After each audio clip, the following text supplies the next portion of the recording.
Պարոն Նաջարյան ջան, Ջան, ինչ տվեց ձեզ Medmit 2025-ը։ Medmit 2025-ը, քանի որ ինքը առողջապահական ոլորտի խոշոր միջոցառում էր,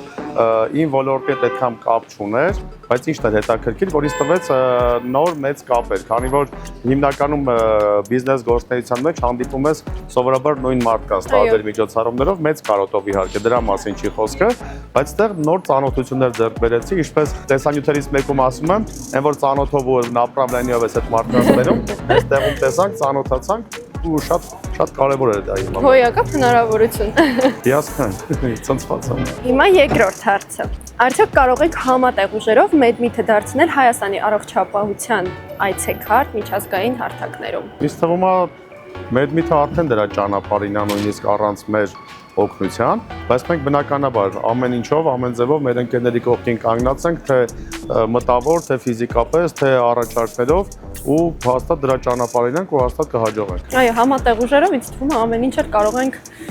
հաջողել։ Սարը շուտ կտա։ Այո։ Գյուղը կանգնի, ոչմ կան, տես լիքը ասացվածներ կան։ Մասնակցել եք արդյոք Medmit 2026-ին։ Մեծ հաճույքով կմասնակցեմ ու ավելի պատրաստված, եթե իհարկե ֆորմատը չփոխվի, ասեն չեք մասնակցում եւ այլ, բայց բոլոր դեպքերում ես նաեւ դրա մեջ եմ տեսնում ապագան, որ Medmit-ը մի քիչ առողջապահականով չպետք է կաշկանդի շատ ոլորտների, որոնց բիզնեսային ոլորտը ու ինքը մատակարարում է հենց առողջապահության ոլորտը, սկսած հիգիենիկ պարագաներից, չգիտեմ, անձեռոցիկ, մյուս, վերջացրած արդեն մեքենա, տուրիստական ծառայություն, քանի որ մեր մեջ ասած փողը այնտեղ է ֆռում։ Բժիշկների մոտ լավ է փողը։